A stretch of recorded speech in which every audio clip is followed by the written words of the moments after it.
দিন এবং রাত এই ২৪ ঘন্টার ভেতরে একটি বিশেষ সময় আছে যে সময়টাতে আল্লাহ সুবহানাহু ওয়া তাআলার তাসবিহ, আল্লাহ সুবহানাহু ওয়া তাআলার পবিত্রতা বর্ণনা আল্লাহর সৃষ্টি জগতের প্রত্যেকটি বস্তু করতে থাকে।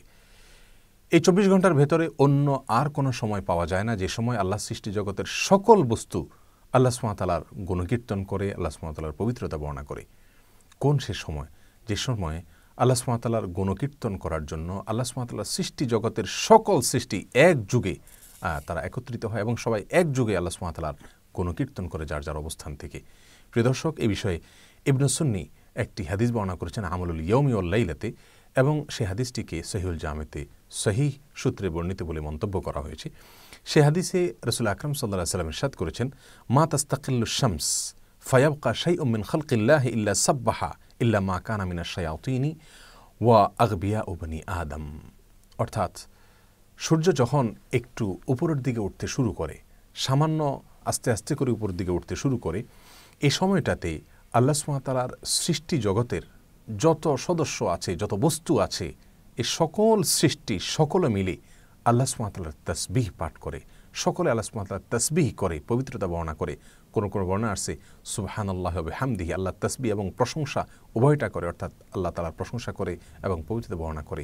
এই সময়টাতে দুটি শ্রেণীর সৃষ্টি বাদে তারা এই সময় আল্লাহ সুবহানাহু ওয়া তাআলার পবিত্রতা বর্ণনা করে না। এক, সকল শয়তানেরা, আর দ্বিতীয়ত হলো আগবিয়া বনি আদম, অর্থাৎ আদম সন্তানের মধ্যে যারা নির্বোধ, যারা হতভাগা, তারা এই সময় অলসভাবে কাটিয়ে দেয় এবং গাফলতির সাথে উদাসীনতার সময় এই সময়টাকে তারা পার করে দেয়। বর্ণাকারীর মধ্যে একজন ওয়ালিদ তিনি বলেছেন, আমি অপর বর্ণাকারী সফওয়ান ইবনে আমরকে জিজ্ঞাসা করেছি, বনি আদমের মধ্যে যারা হতভাগা এবং যারা নির্বোধ তারা এই সময়টাতে গাফেল থাকে, এখানে বনি আদমের মধ্যে নির্বোধ বলে কাদেরকে বোঝানো হয়েছে? তখন তিনি বলেছেন, কল শিরারু খালকিল্লাহ, সেই সমস্ত লোকদেরকে বোঝানো হয়েছে যারা এই সময় গাফেল থাকে, উদাসীন থাকে। এরা হলো আল্লাহর সৃষ্টির ভিতরে সবচাইতে নিকৃষ্ট এবং সবচাইতে খারাপ মানুষ। প্রিয় দর্শক, এ হাদিসে যে সময়টিকে নির্দিষ্ট করে বলা হয়েছে যে এই সময় আল্লাহ সুবহানাহু ওয়া তাআলার সৃষ্টি জগতের সমস্ত বস্তু, সকল সদস্য সকলে আল্লাহর গুণকীর্তন করেন, সকলে আল্লাহ সুবহানাহু ওয়া তাআলার পবিত্রতা বর্ণনা করেন, সেই সময়টি হলো ইশরাকের সময়।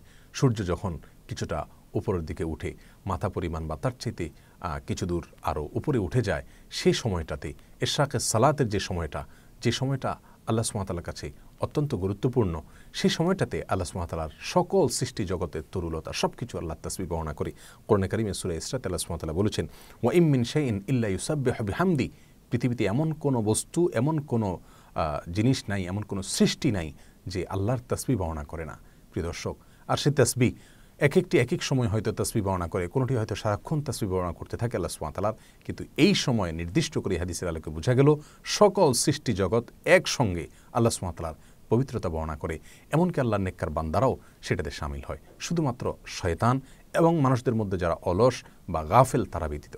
প্রিয় দর্শক, ইশরাকের এই সময়টিতে আমরা অনেক মানুষ ঘুমিয়ে কাটিয়ে দিই, অনেক মানুষ অলসতায় কাটিয়ে দেই, অনেক মানুষ গুনাহের মধ্যে আমরা লিপ্ত থাকি, অনেক মানুষ হয়তো গাফিল থাকি, আল্লাহ থেকে আমরা বেভুলা হয়ে থাকি, আত্মবোলা হয়ে থাকি। প্রিয় দর্শক, আর এই কারণেই আল্লাহ রাসূল সাল্লাল্লাহু আলাইহি সাল্লাম বেশ অনেকগুলো হাদিসে ইরশাদ করেছেন যে কেউ যদি ফজরের সালাত জামাতের সাথে আদায় করে এবং নিজ জায়গায় বসে আল্লাহ তাসবিহ তাহলিল করে জিকির করতে থাকে এবং ইশরাকের সালাতের পর্যন্ত, অর্থাৎ সূর্য বেশ খানিকটা উপরে ওঠা পর্যন্ত 15-20 মিনিট পর্যন্ত জিকির আজকারে মাশগুল থাকে, এরপরে 4 রাকাত সালাত আদায় করে, তাহলে আল্লাহ সুবহানাহু ওয়া তাআলা এর বিনিময়ে আল্লাহ তাআলা তাকে একটি হজ এবং একটি উমরা, পূর্ণাঙ্গ হজ, পূর্ণাঙ্গ উমরার সওয়াব আল্লাহ সুবহানাহু ওয়া তাআলা দান করেন।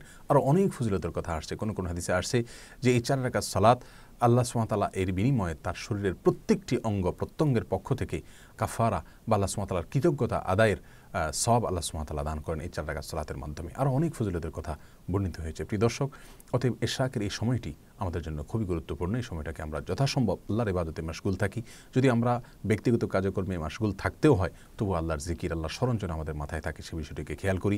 আল্লাহর পবিত্রতা যেন আমরা মুখে এবং অন্তর দ্বারা করতে পারি, সে বিষয়টা আমরা খেয়াল করি। আল্লাহ সুবহানাহু ওয়া তাআলা আমাদের সকলকে সেই তৌফিক দান করুন।